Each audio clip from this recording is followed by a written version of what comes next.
So, imagine for a second two men, identical twins, actually, but they get separated at birth, Okay. right? So one of them is raised in modern-day Texas. He's, surrounded by sprawling suburbs, high school football on Friday nights, and a massive non-denominational mega church on Sunday mornings. Yeah, a very specific, recognizable environment. Exactly.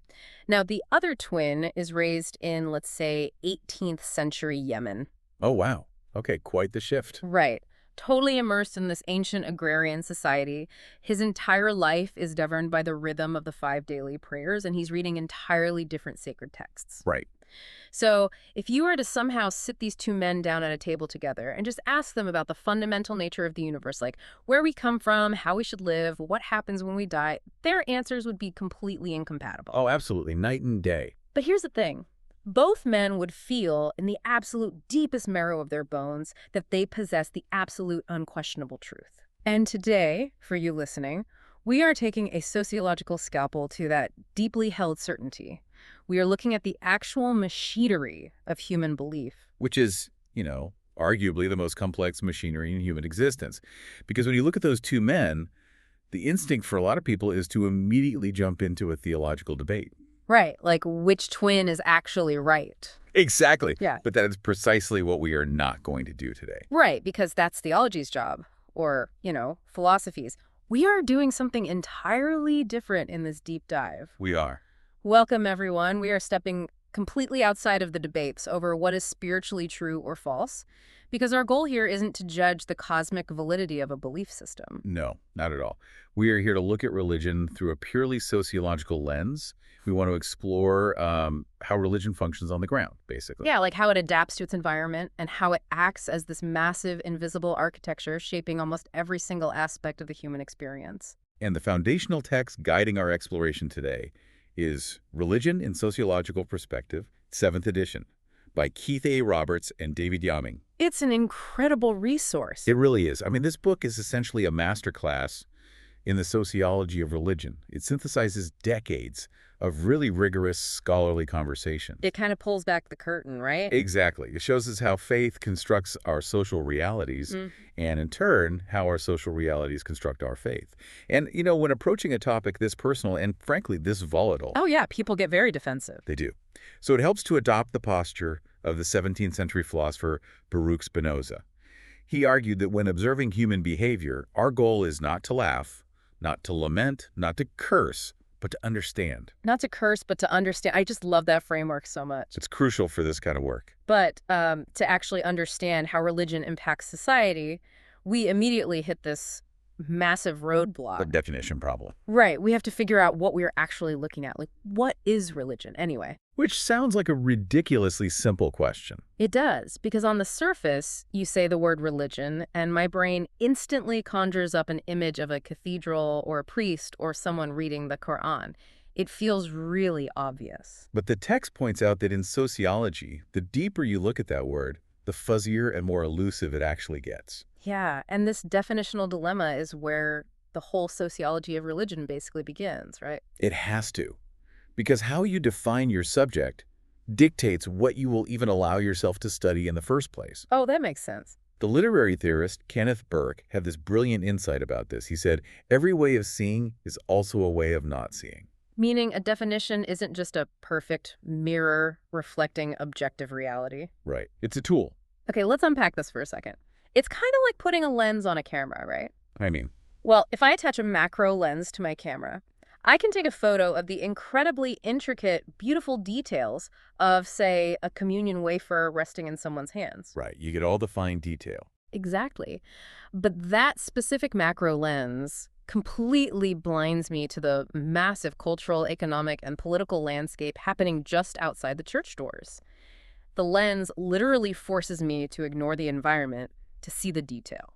That is a highly accurate way to visualize it, actually. And historically, sociologists rely on two distinct lenses, or types of definitions. Okay, what are they? You have substantive definitions and functional definitions. So a substantive definition focuses on the substance, or the core essence of what religion actually is. So it defines religion by what people believe in. Exactly. For instance, back in the late 19th century, the anthropologist Edward Tyler famously defined religion simply as the belief in spiritual beings. Which, I mean, if you grew up in a Western Abrahamic tradition like Christianity, Judaism, Islam, that feels like the only definition you'd ever really need. Sure, you think of religion, you think of a god or gods or angels or demons. Right. But Emil Durkheim, who's one of the foundational figures of sociology, used a slightly different substantive lens. How is these different? He didn't focus strictly on spiritual beings. Instead, he defined religion by how it divides the entire human world into two strict categories, the sacred and the profane. Oh, right. The text gives a really vivid physical example of this.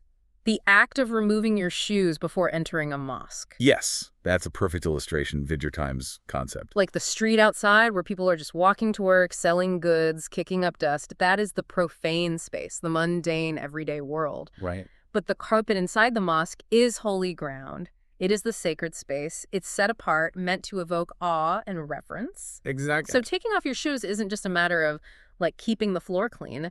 It is the physical, ritualistic act of crossing the boundary between the everyday world and the divine. It demarcates reality. Yeah. And substantive definitions are very, very good at identifying those boundaries. But they carry massive blind spots. Because if you rely strictly on a substantive definition, saying religion absolutely requires a belief in a superhuman deity or a strict, sacred, profane divide, you run into an immediate problem when you encounter, say, traditional Buddhism. Oh, because traditional Buddhism isn't really centered on a creator god. Right.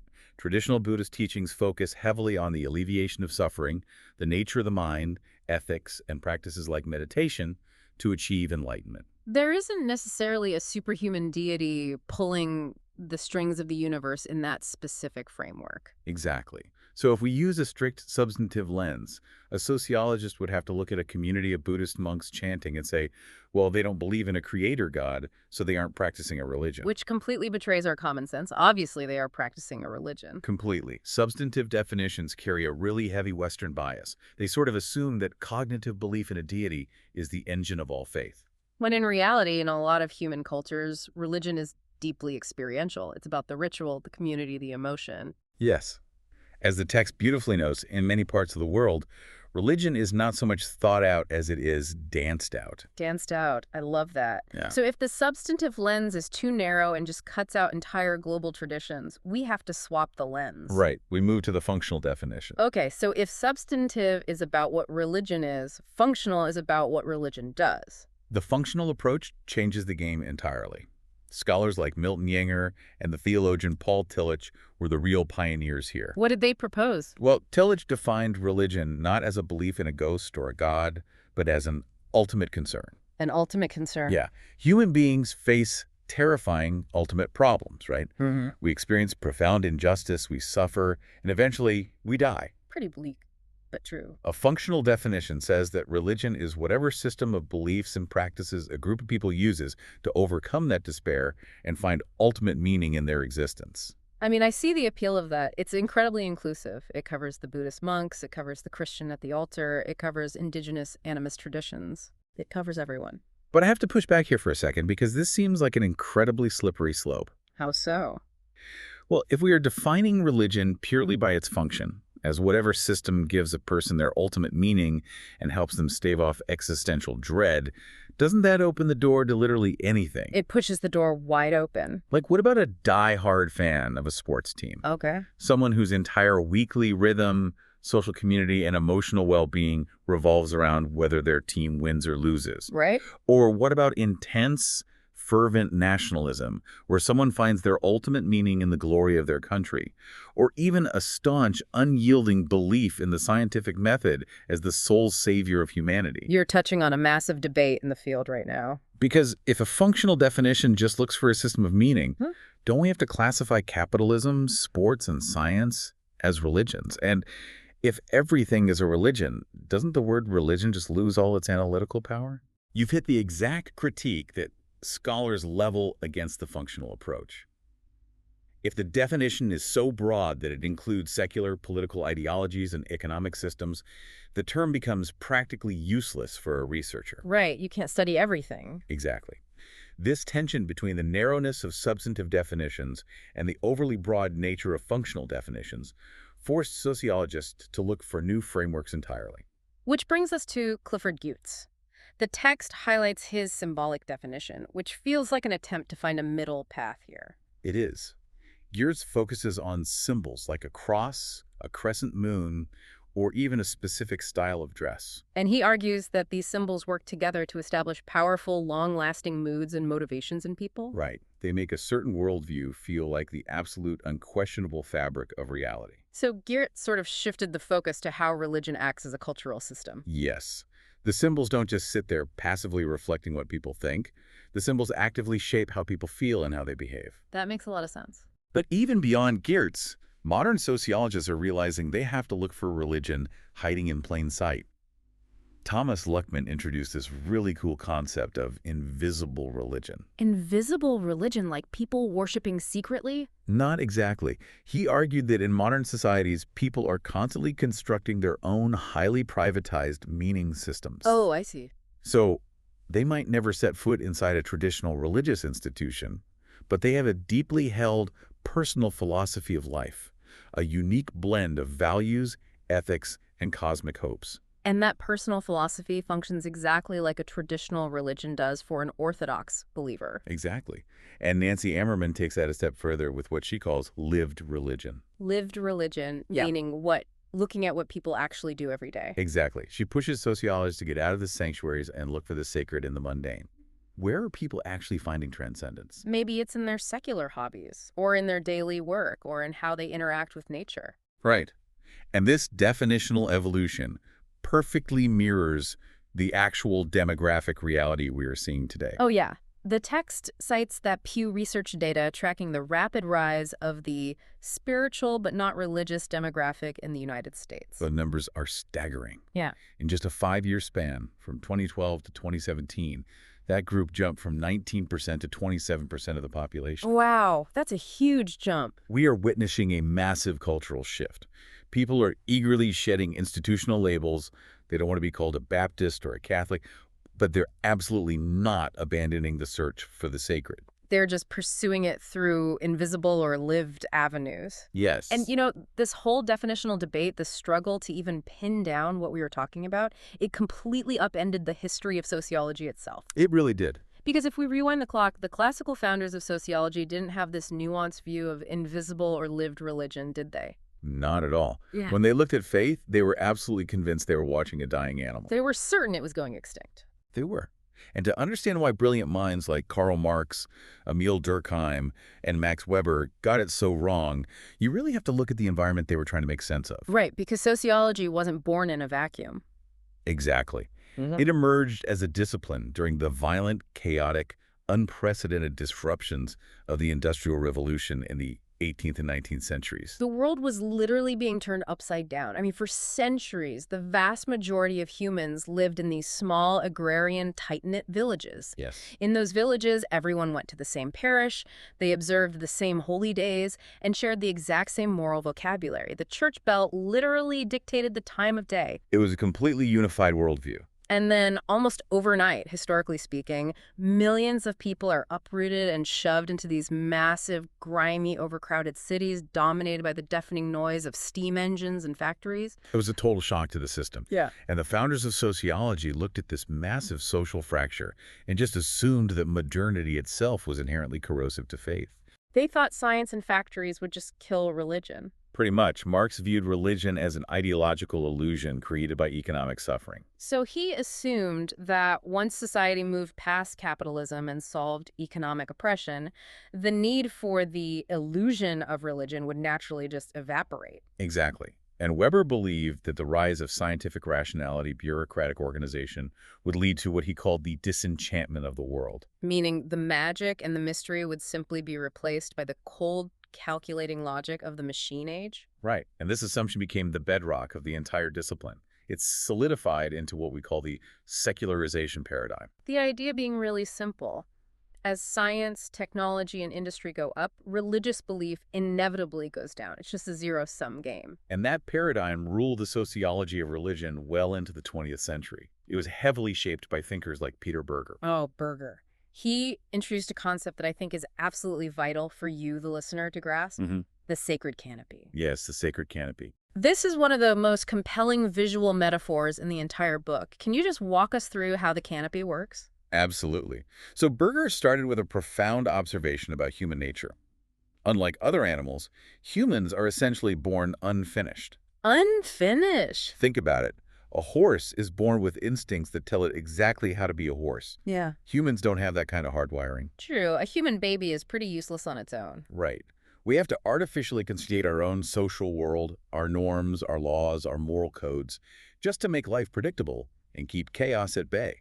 Berger called this constructed human world a nomos. But because we made it up, it's fragile, right? Deep down, we know the rules of our society are just arbitrary things our ancestors invented. Precisely. If a society admits its rules are just human inventions, people will eventually question or break them. So how do they stop that? Well, to protect this fragile social order, society uses religion to project these human rules up into the cosmos. Oh, wow. Religion takes the human-made nomos and clothes it in an aura of divine, absolute truth. So it says, the king doesn't rule because we agreed to let him. He rules because God ordained it. Or, our marriage laws aren't just practical agreements, they are sacred covenants. Exactly. Religion builds a sacred canopy that covers the society, protecting it from the terror of meaninglessness. And the canopy is held up by what Berger calls plausibility structures, right? Yes. These are the physical and social realities that make the worldview believable. Like, if you live in a village where every single person you know prays to the same God, the rituals, the architecture of the church, the shared language, all of that acts as a structural support system that makes the sacred canopy feel like an objective fact of nature. It's just the water you swim in. But Berger argued that modernity acts like a sledgehammer to those plausibility structures. And the primary weapon of modernity is pluralism. Pluralism is the sledgehammer. So imagine I leave my homogenous village where everyone thinks exactly like me and I move to a modern metropolis. Suddenly my neighbor is a devout Muslim, my boss is an atheist, and the shopkeeper down the street is Hindu. I am confronted daily by people living perfectly functional, moral lives while holding worldviews that are completely contradictory to my own. And the psychological impact of that is profound. The sheer presence of multiple competing truths weakens the plausibility of your single, absolute truth. You start to realize, even subconsciously, that your worldview is just one option among many. Exactly. The absolute certainty fractures. The sacred canopy begins to tear. And for Berger, this pluralism was the primary engine of secularization. So Berger saw the canopy tearing, but another major sociologist, Robert Bellah, interpreted the data a bit differently. He did. He didn't think the tearing of the canopy meant religion was vanishing. He saw it evolving. Bellah traced a long trajectory of religious evolution. He argued that in early human history, religion was deeply embedded in the physical world and the immediate tribe. Right? But as societies modernized, religious symbols became increasingly complex and detached from direct institutional control. Okay, so where does that lead us? Well, in the modern era, Bellah argued, we entered a phase of radical religious individualism. The burden of making meaning shifted from the institution like the church, telling you what to believe, directly onto the shoulders of the individual. Which brings us to the nurse. Ah, yes. Sheila, the text mentions this famous interview Bellah and his colleagues conducted in the 1980s with a young nurse named Sheila Larson. This is such a pivotal story. It really is. They asked Sheila about her faith, and instead of giving a traditional label like Catholic or Methodist or Jewish, she said, and I quote, "I believe in God. My faith has carried me a long way. It's Sheilaism, just my own little voice." Sheilaism became the sociological shorthand for the ultimate logical conclusion of religious individualism. She literally named her religion after herself. It's incredible because that interview from the 80s perfectly predicts the reality we live in right now. Oh, absolutely. We live in a highly personalized spiritual marketplace today. People are treating faith like a buffet. You really are. They might take a little bit of Buddhist mindfulness meditation, combine it with reading Christian devotional literature, throw in a belief in astrological signs, and practice yoga on the weekends. It's a completely bespoke, custom-tailored religion of one. And the sheer vibrancy of that spiritual marketplace, the explosion of individualized faith alongside massive global religious revivals is what finally shattered the old secularization paradigm. The data just didn't support the theory anymore. Exactly. By the 1960s and 70s, sociologists looked at the data and realized the classical founders were wrong. Religion wasn't dying. Right. Pentecostalism was spreading across the southern hemisphere at a breathtaking pace. And new religious movements, from the Hare Krishnas to Scientology to the Jesus People movement, were capturing the youth in the supposedly secular West. So the data stubbornly contradicted the theory that modernity equals the death of faith. The narrative was broken. So the field had to scramble. They needed a new way to explain what was happening. And several new paradigms emerged. You had rational choice theory, which argued that religion operates exactly like an economic market. Really, like a market. Yeah. In this view, people are rational consumers weighing the costs and benefits of different faiths, and religious groups are firms competing for market share. Okay. If a religious firm offers a high reward, like eternal salvation, for a reasonable cost, people will buy in. I mean, that feels a little cynical, reducing the search for the divine to a basic economic transaction. It is heavily critiqued for precisely that reason. It assumes human beings are purely rational, calculating machines, which ignores the deep emotional, non-rational power of faith. Right. Faith isn't just about logic. Exactly. Another approach was the Strong program, which pushed back against the Marxist idea that religion is just a byproduct of economics. What did the Strong program argue?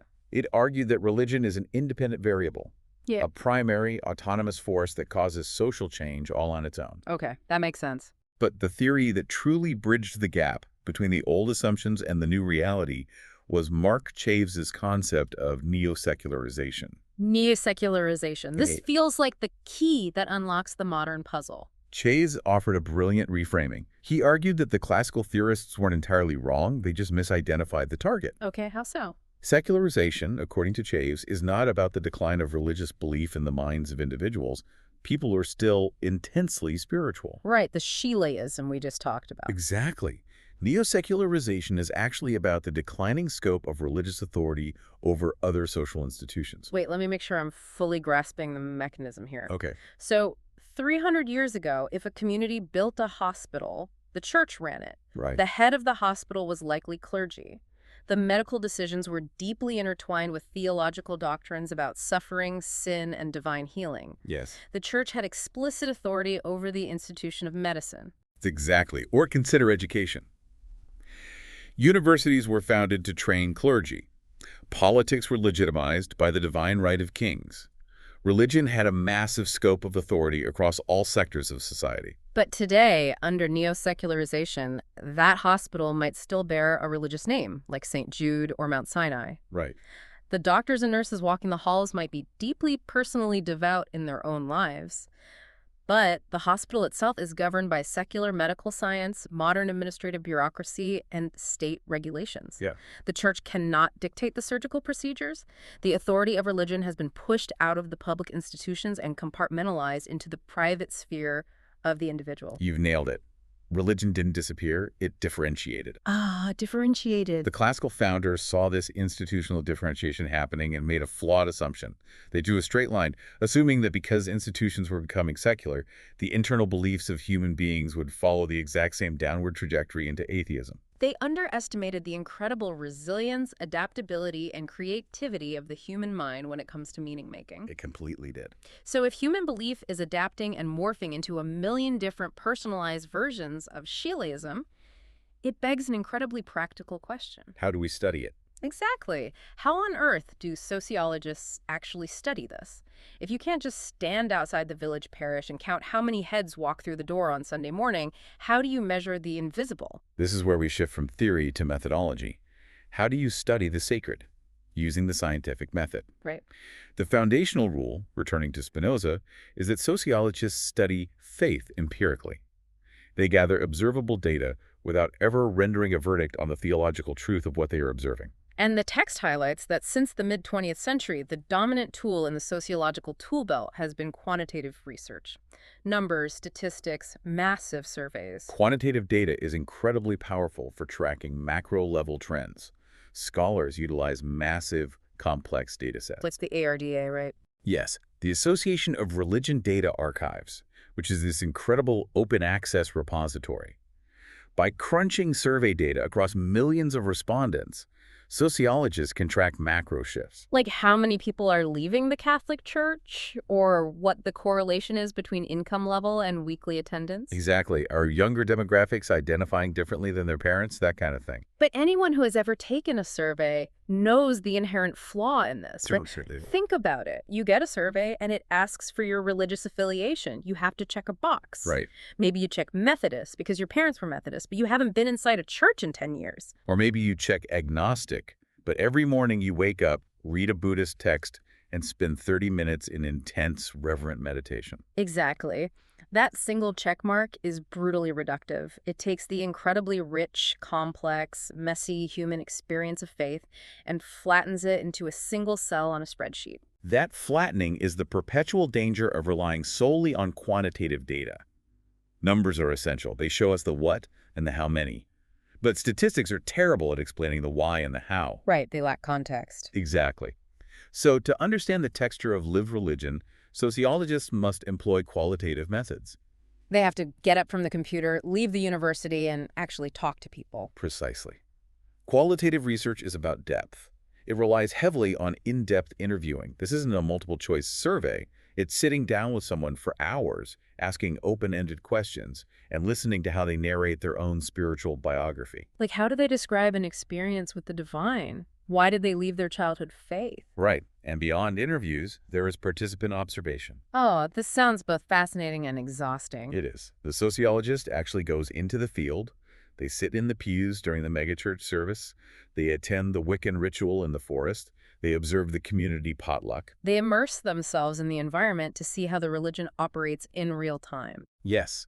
To see how the hierarchy functions and how people interact when they aren't answering a formal survey. Are there any other methods? Well, we also use content analysis. That's rigorously examining the sermons, the sacred texts, the church bulletins, and increasingly the social media feeds of religious groups to decode their underlying messages. That makes sense. The absolute gold standard in sociological research is triangulation. Triangulation. You use quantitative surveys to identify the broad statistical trend, and then you use qualitative interviews and observation to understand the human beings driving that trend. Because at the end of the day, religion isn't a spreadsheet. It is lived by individuals. Yes, it is. Which brings us to the next massive question. How does a human being become religious in the first place? Yeah.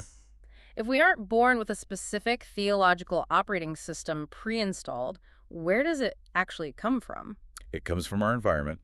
And to understand this, the text relies on a brilliantly simple thought experiment from the sociologist Phil Zuckerman. Oh, the story of Tom and Mustafa. This is a great example. It really is. Yeah.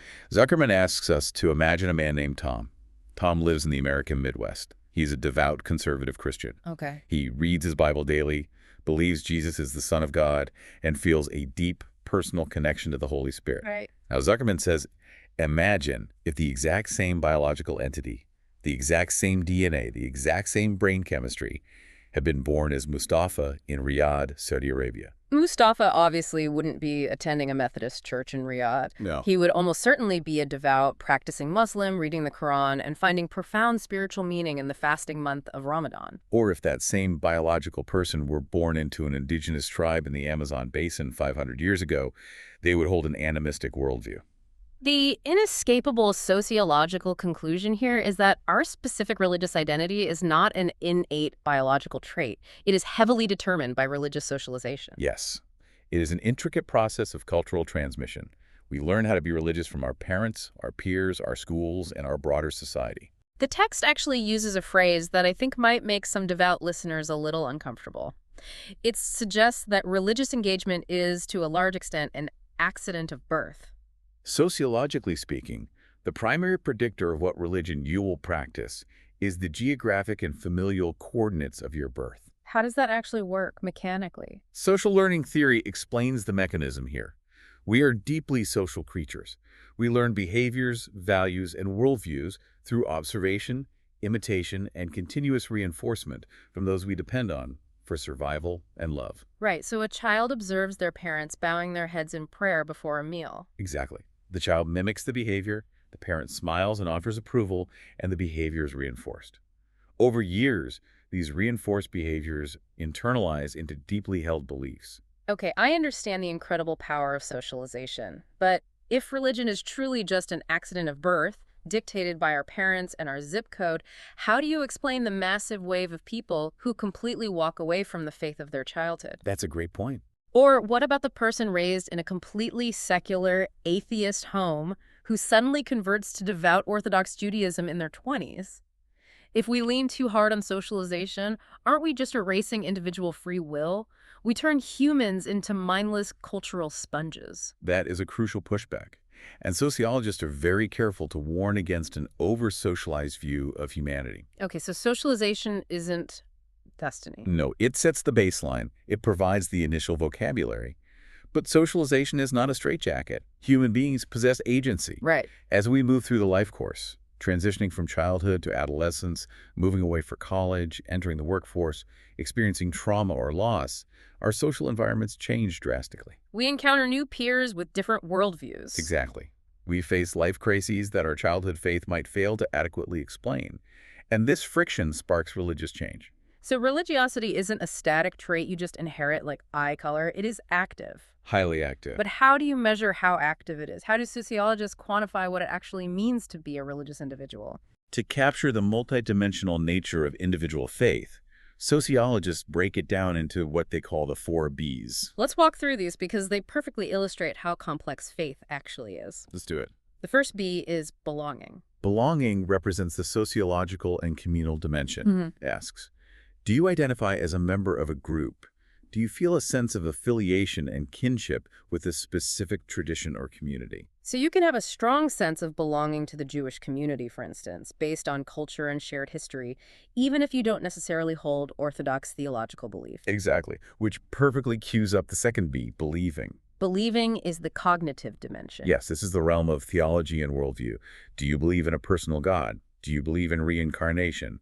Do you believe your sacred text is literally true or metaphorically true?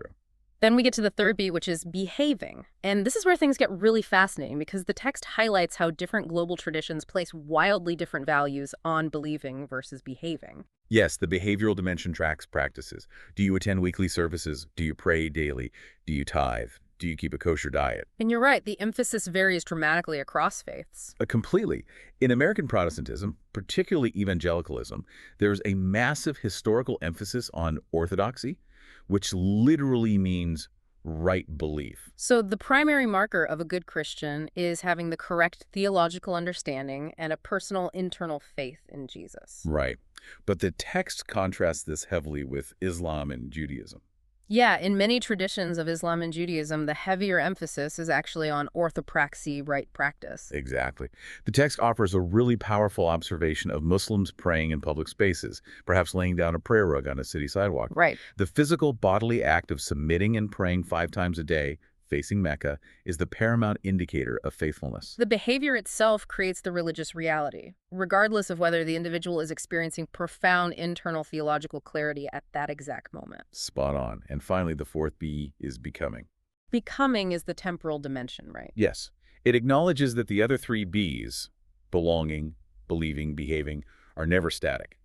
Faith is a fluid process. A person is constantly evolving, doubting, recommitting, and changing as they move through different stages of life. Right. And right now, that process of becoming is leading millions of people out the door of traditional institutions. We touched on this earlier with the spiritual but not religious data, but it brings us to a massive demographic phenomenon. The rise of the nones, spelled N-O-N-E-S. Yes. These are the individuals who, when presented with a sociological survey asking for their religious affiliation, literally check the box that says none of the above. And in the United States, this group has grown exponentially over the last few decades. It's fundamentally altering the religious landscape. The sociologist Philip Hammond described this shift with a very dramatic phrase. He called it the third disestablishment of American religion. To understand the third, you really need to know the first two. Right. The first disestablishment was literal and legal.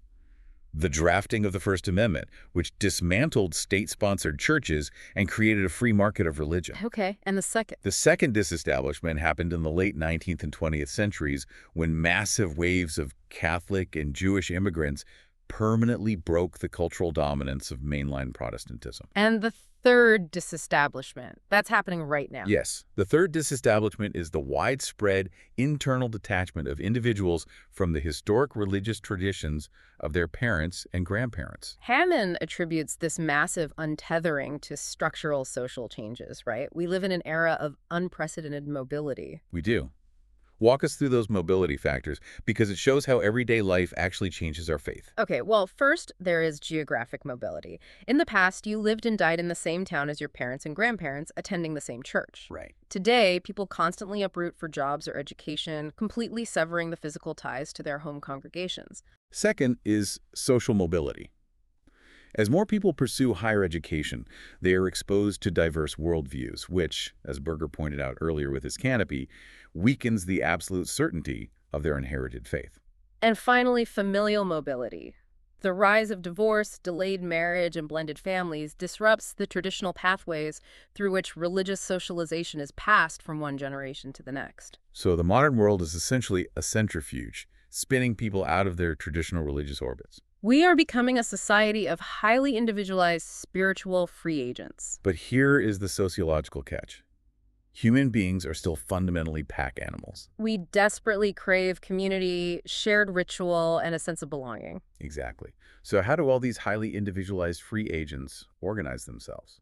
How do you get from a single person having a spiritual experience to a sprawling, highly structured global institution like the Catholic Church or a massive modern megachurch? The transition from individual experience to organized institution is one of the most compelling areas of sociology. It really is. And the absolute master theorist of this transition was Max Weber.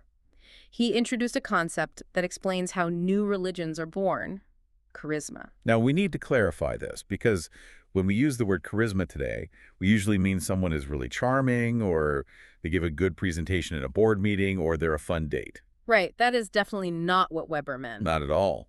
In sociological terms, charisma is something far more potent and dangerous. How did he define it?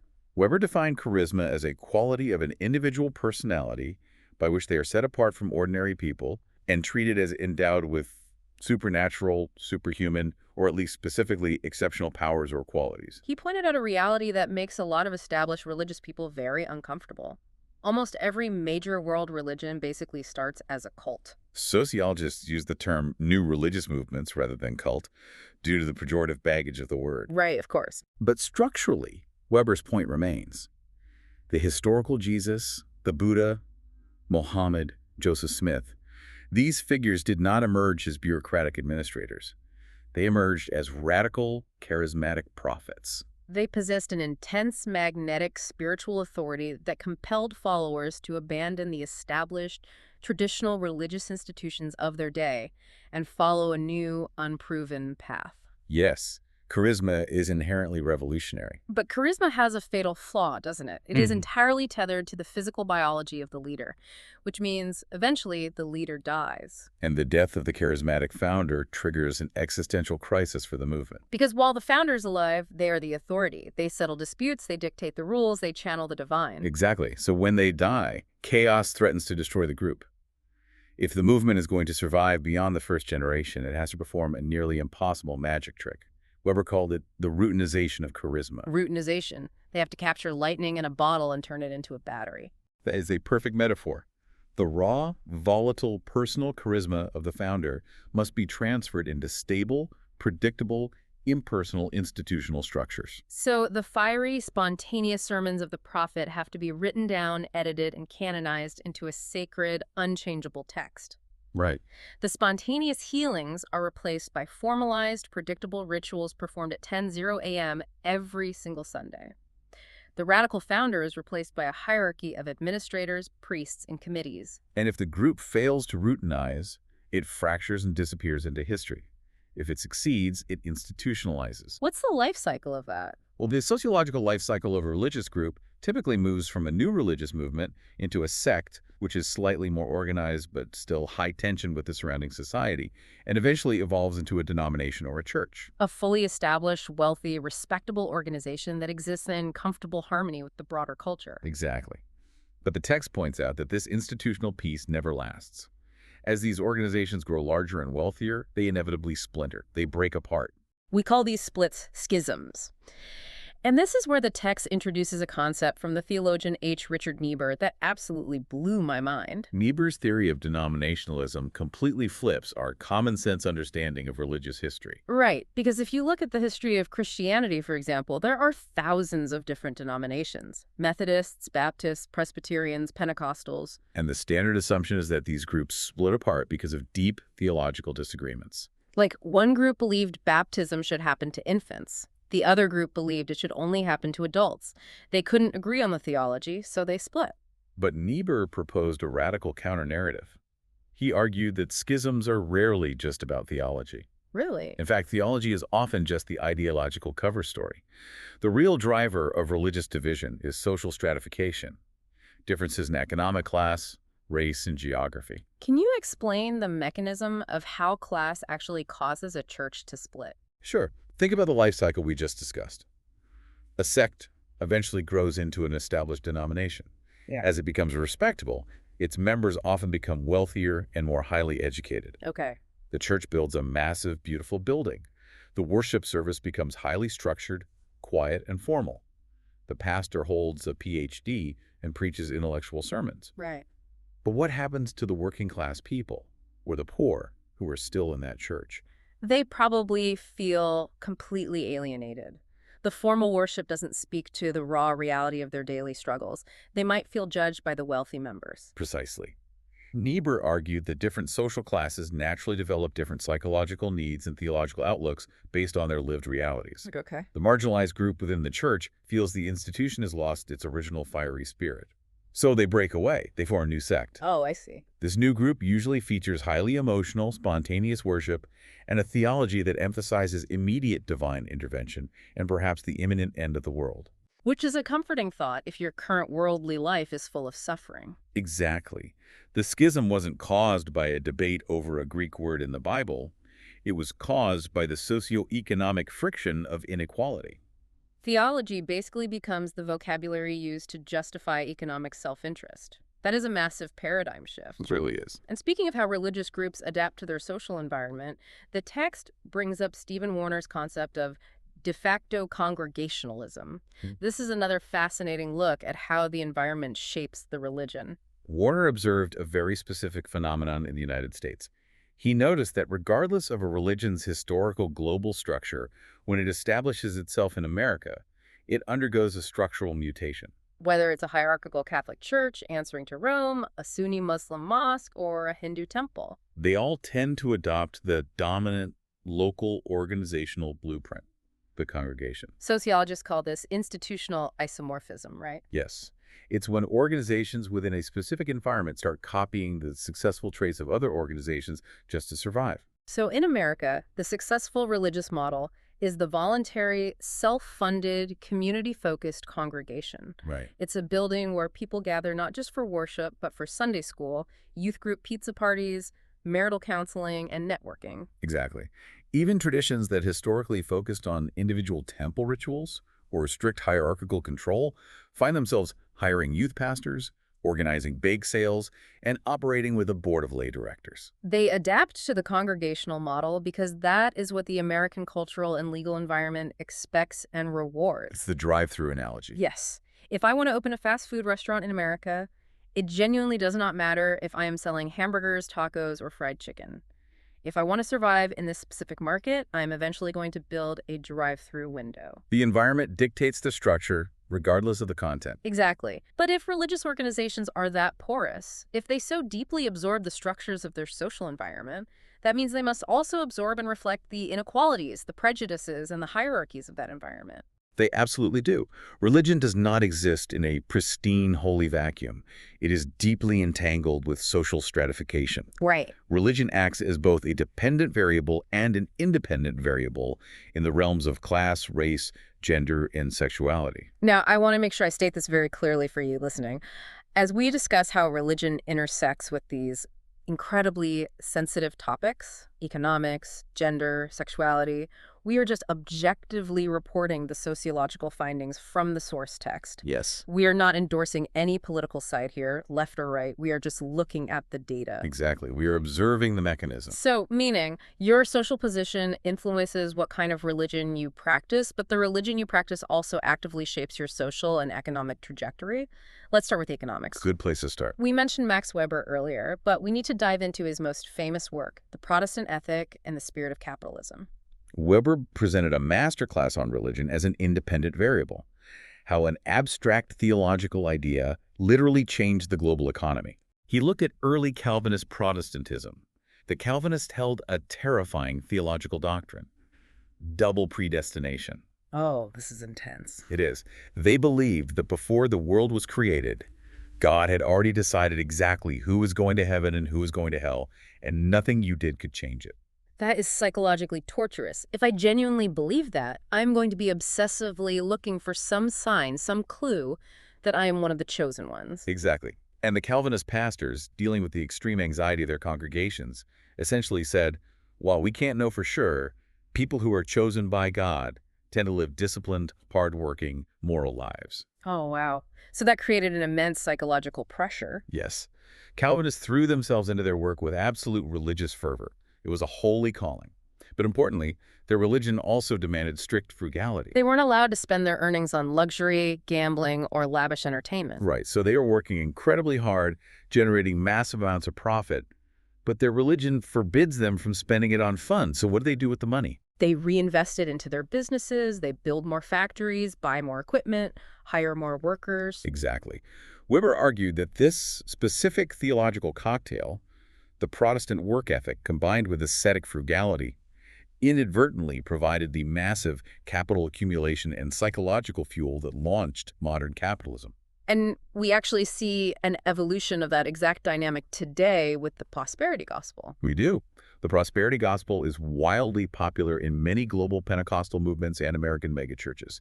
It explicitly links faith and wealth. How does the theology work there? The theology argues that God desires believers to be physically healthy and financially prosperous in this life, not just the next.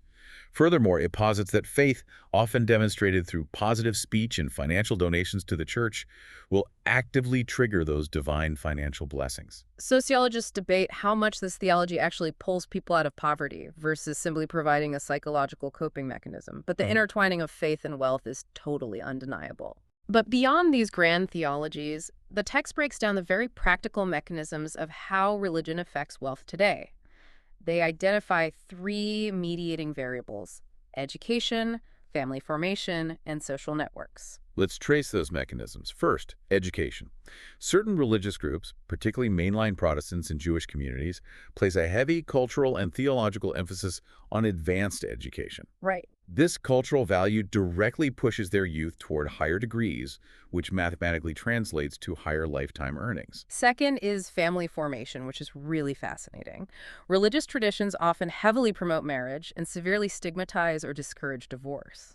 Now, early marriage can sometimes negatively impact wealth by interrupting higher education. But the massive economic factor is divorce. Divorce is incredibly expensive. It is arguably the single greatest destroyer of household wealth in modern society. By structurally discouraging divorce, religious communities inadvertently provide a massive protective barrier around the accumulation of family wealth. And the third variable is social networks, or what sociologists call social capital. Yes, social capital. When you belong to a religious congregation, you are plugged into a high-trust network of hundreds of people. This isn't just about praying together. This network functions as an informal economy. Like if you lose your job, someone in the pews knows a manager who is hiring. Exactly. If you need cheap childcare, there is a network of families. If you face a medical crisis, the church organizes meal deliveries. This immense social capital provides an economic safety net that individuals outside the community simply do not have. So that's the economic side. But we have to look at how religion intersects with gender and sexuality. The text brings in the work of sociologist Orit Avishai, noting a long-standing statistical reality. the religiosity gender gap. For decades, global survey data has consistently shown that women are generally more religious than men. Okay. They attend services at higher rates, report higher frequencies of daily prayer, and express deeper personal commitment to their faiths. But the crucial sociological insight here is that this is not some innate biological trait where women are just genetically predisposed to be holier than men. The gap is entirely context dependent. Right. Sociologists look at how religious practices are culturally coded. In many branches of Christianity, the idealized posture of a believer is submissive, nurturing, emotional, and reliant on a higher power. And in Western culture, those traits have historically been coded as feminine. Exactly. Therefore, the religious environment feels more culturally aligned with the socialized gender roles of women. But flip the context to Orthodox Judaism or Islam. Right. In those traditions, the most prestigious public religious acts, leading the prayers in the mosque, intensely debating the Talmud in the yeshiva, are culturally coded as highly masculine activities. And they're overwhelmingly dominated by men. Exactly. What this reveals is that religion is a powerful gendering institution. It does more than just reflect the sexist or egalitarian norms of the surrounding society. It sacralizes those norms. By attributing human gender roles to divine command, religion makes social inequality feel like an unchangeable law of the universe. Yes.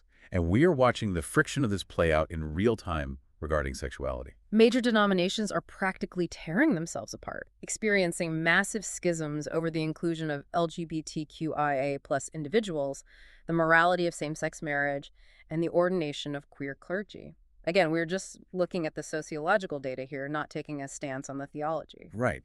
Religion has historically been the primary societal enforcer of heteronormativity. But as the broader culture rapidly shifts its understanding of gender and sexuality, religious institutions are caught in a brutal tension. They are forced to choose between maintaining traditional historical doctrines or adapting to the shifting moral realities of their own members, many of whom view the traditional stances as actively harmful. It's a massive crisis for these institutions. But looking at all of this, how religion often sacralizes class dominance, enforces strict gender roles, and polices sexuality, it brings up a massive sociological paradox. What is that? If religion is a tool so frequently used by the powerful to justify their dominance and oppress the weak, why is it that historically marginalized groups use religion as their primary weapon for liberation? It's a great question. I think of the Black church in America. It was the absolute epicenter, the organizational and moral heart of the civil rights movement. How does a tool of oppression become an engine of liberation? Because religion is a dual-edged sword. It is the most potent moral vocabulary available to humanity. A king can use religion to say, God placed me on this throne, submit to my rule. Right. But a prophet can use the exact same sacred texts to declare, God demands justice, and he will cast the mighty from their thrones. Oh, wow. Religion provides a reservoir of sacred symbols, narratives of exodus and liberation, and incredibly tight social networks that can mobilize a marginalized community like nothing else on earth. It can legitimize the status quo, but it can also inspire radical, world-changing resistance. It just permeates everything. It's tied to our money, our gender, our laws, or resistance. But what happens when this potent force spills entirely out of the church building and into the secular world? Oh, you mean religion outside the God box? Exactly. What happens then? This is one of the fastest growing areas in sociology. Scholars are increasingly finding the sacred hiding in spaces we typically define as profoundly profane. Let's start with media, because media has always fundamentally altered religion. The Gutenberg press wasn't just a technological advancement. It put the Bible into the hands of ordinary people, shattered the Catholic monopoly on Scripture, and ignited the Protestant Reformation. Exactly. Every new medium changes the message. Radio and television gave birth to televangelism. Which structurally changed religious authority, right? Yes. Suddenly, a charismatic preacher didn't need a local congregation, a physical building, or the oversight of a denominational hierarchy. They just needed a broadcasting license, charisma, and a P.O. box to collect donations. And now, we are in the digital age. The text highlights things like the YouVersion Bible app, which has hundreds of millions of downloads. That's massive. People are carrying their sacred texts in their pockets, setting push notifications to remind them to pray, joining global digital reading plans. Faith is entirely mediated through a screen. But the search outside the God box goes far beyond just media. Sociologists are documenting deep religious dimensions in sports. The text mentions muscular Christianity. I hadn't heard of that. It was a movement in the 19th century that argued physical vigor, athletic competition, and sportsmanship were vital expressions of Christian morality and manliness. Oh, okay. It literally led to the creation of the YMCA, the Young Men's Christian Association. The intertwining of sports and faith is profound. Today, you see athletes pointing to the sky after scoring a touchdown, or evangelical ministries embedded within professional sports leagues. But sociologists are pushing even further into pop culture. The text notes researchers who have analyzed the culture of belly dancing, the tight-knit communities of skateboarders, and the intense rituals of body modification and tattooing. When you interview individuals deeply embedded in these subcultures, they often use language that sounds identical to religious testimony. Like what? They describe experiencing flow states, moments of transcendence, intense communal bonding, and a sense of ultimate meaning. If we go back to our functional definition of religion, these secular activities are functioning exactly like a religion for these individuals. But this raises a really uncomfortable question about capitalism, doesn't it? When religion moves into the secular marketplace, doesn't it commodify the sacred? Oh, for sure. If I am buying a spiritually infused hula hoop or paying a monthly subscription fee for a mindfulness app that promises to guide me to enlightenment, aren't we just turning the divine into a consumer product? We absolutely are. And that this commodification blurs the line between a genuine spiritual practice and a lifestyle brand. It forces sociologists to ask if the distinction between the sacred and the profane is even a useful boundary anymore in a hyper-commercialized society. I want to run a scenario by you. Okay, go ahead. Imagine a die-hard NFL fan. On Sunday morning, they wake up early, they don the sacred vestments, the jersey of their team. Right. They travel to a massive architectural structure, the stadium. They engage in a pregame ritual tailgate involving specific foods and chants. They gather with tens of thousands of like-minded believers. I see where you're going with this. They experience intense emotional highs and lows, a profound sense of shared identity, and they sacrifice significant financial resources for season tickets. Sociologically, if that tailgate has more reverence, ritual, and communal bonding than a Sunday church service, are we forced to call the NFL a religion? If you were strictly applying Paul Tillich's functional definition of ultimate concern, and this fan derives their primary sense of identity, meaning, and community from this franchise, then yes, the NFL is functioning as their religion. Wow. Sociologists observe that the human need for shared transcendent rituals does not vanish just because secularization occurs. The need simply migrates to new arenas. Whether that arena is a stadium painted in teen colors or a sanctuary adorned with stained glass, this human drive for shared meaning scales up to affect the entire globe. Which brings us to our final section. The massive macro-level picture. Civil religion, conflict, and globalization. At the highest macro level, sociologists ask one fundamental question. Does religion act as the glue that holds a society together, or is it the wedge that drives it apart? And the answer is yes, it does both. Let's look at the glue first. How does religion provide stability, especially in a modern nation that is wildly diverse? Through a mechanism called civil religion. When a nation-state is composed of millions of people who practice dozens of different faiths, or no faiths at all, the society needs a shared narrative to prevent it from splintering. So what does it do? So the society essentially sacralizes itself. It creates a shared overarching set of myths, symbols, and rituals that bind all citizens together, regardless of their personal theology. The text highlights American flag etiquette as a prime example of this. We treat the national flag not just as a piece of dyed fabric, but as a deeply sacred object. We do. There are strict rules. It shouldn't touch the ground. It should be illuminated at night. It is ceremonially folded at funerals.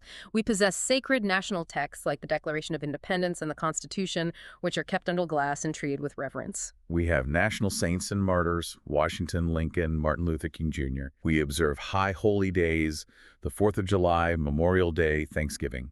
Civil religion provides the social cohesion necessary for a diverse society to function. It is the ultimate plausibility structure for the nation-state. It is. But turning to the other side of the coin, religion is also an unparalleled source of social conflict. We return to Marx here. His famous critique was that religion is the opiate of the masses. Right. He argued that religion functions as a painkiller administered by the ruling elite. It tells the oppressed factory worker, yes, your life is miserable and you are being exploited, but don't rebel. Be meek, be obedient, and you will receive your reward in heaven. It drugs the working class into docility. But Marx's view was incomplete, right? Sociologists observe that while religion can act as an opiate, it frequently acts as a powerful stimulant for rebellion.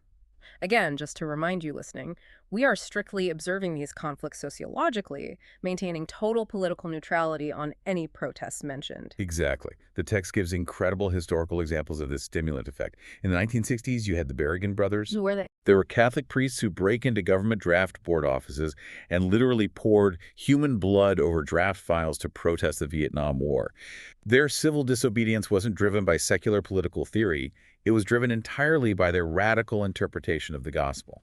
The text also points to PAISO, a massive national network of faith-based community organizations. PAISO mobilizes local congregations to engage in aggressive political activism, fighting for affordable housing, better schools, and economic reform. Their activism is directly stimulated by their religious moral imperative to care for the vulnerable. Sociologists observe these movements not to judge their politics, but to recognize the sheer mobilizing power of religious networks. So religion isn't just an opiate, it is a catalyst for social upheaval. And this dual nature, the glue and the wedge, becomes incredibly volatile when we introduce globalization. We are living in a world that is rapidly compressing. It is. Telecommunications, global supply chains, and mass migration are smashing distinct cultures together at an unprecedented speed. Globalization triggers what scholars call the ambivalence of the sacred. As the world shrinks, religion has the capacity to swing radically into completely opposite directions. Yes. On one hand, global religious networks can be incredible engines for transnational peace and humanitarianism. Right. Global faiths possess a universal theology, the idea that all humans are children of God, transcending national borders.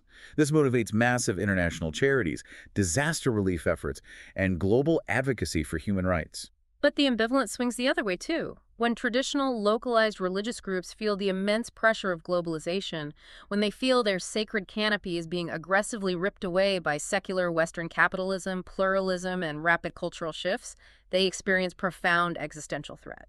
And when a group feels threatened, they react defensively. They circle the wagons. They construct walls, they tighten their definitions of who is in and who is out. Exactly. This defensive reaction against the pluralism of globalization frequently manifests as fundamentalism. And just to reiterate, we are observing this sociologically, not taking sides. Right. It leads to the rise of violent religious nationalism, where religious identity merges with political power to expel or oppress the other. It is the attempt to forcefully reestablish the sacred canopy over a society that has become completely diverse. This leaves us with a terrifying, open question about the future. If globalization inevitably forces every culture into contact with every other culture, and pluralism inevitably fractures Berger's sacred canopy, what is the end game? That is the big question. Are we doomed to a binary choice? Will humanity either water down all its beliefs into a highly commercialized, generic, global spirituality just to get along, or will we retreat into violent, defensive religious tribalism? Is there any middle ground? That is the defining question sociologists are debating today. Some theorists argue that a process of glocalization is occurring, where global trends are adapted and blended with local traditions, creating a middle ground that allows religions to evolve without losing their core identities or resorting to violence. But the tension is immense. It is. The key takeaway is that religion is the ultimate amplifier of human social dynamics. It takes our deepest, most primal fears and our highest, most transcendent aspirations, and it turns the volume up to 10. We have covered an immense amount of ground today. We started by trying to simply define religion, discovering that whether we use a substantive lens or a functional lens, our definitions change what we are capable of seeing. We trace the evolution of sociological theory, watching the classical founders mistakenly predict the death of faith, only to realize later that religion was just mutating. The authority of institutions declined, but the individualized belief, the Sheilaism, exploded. We explored the rigorous quantitative and qualitative methods sociologists use to measure the sacred without passing theological judgment. We walked through the individual life cycle, seeing how the accident of birth and socialization gives way to the complex 4Bs: belonging, believing, behaving, and becoming, and how mobility is driving the massive rise of the knowns. We examined the precarious transition of faith from a volatile charismatic movement into a stable institution. We saw how schisms are often driven by the friction of social class rather than theology, and how congregations adapt to their environments like corporate franchises. We tackled the heavy realities of inequality, exploring how religion acts as a mirror reflecting our hierarchies of wealth, gender, and sexuality, while simultaneously acting as a hammer that marginalized groups use to shatter those very hierarchies. We stepped outside the sanctuary to find the sacred embedded in our media, our sports stadiums, and our pop culture, challenging the boundary between the holy and the commercial. And finally, we looked at the macro forces shaping our world. How civil religion binds a nation, how faith stimulates both docility and rebellion, and how globalization is pushing religion toward both unprecedented global humanitarianism and dangerous reactionary fundamentalism. If there is one overarching takeaway from this entire exploration, it is this. The sociology of religion trains you to see the invisible architectures that dictate human behavior. Whether you are a devout believer navigating the politics of your own congregation, or a staunch atheist trying to make sense of global geopolitical conflicts, sociology provides the tools to see the gears turning beneath the surface. Religion is never merely a private, internal set of beliefs. It is a profoundly, inescapably social phenomenon. It is the water we are all swimming in, even if we don't believe in the ocean. And that brings me to a final thought I want to leave you with today, something to mull over as you step back into your own culturally constructed reality. We have spent this time seeing how religion relentlessly adapts to its environment, from the agrarian village to the industrial city to the digital internet, as we move deeper into the 21st century. As artificial intelligence and fully immersive virtual realities become the new primary environments for human interaction, what happens to faith? That's a fascinating thought. Will we see the birth of entirely digital religions, free from physical geography?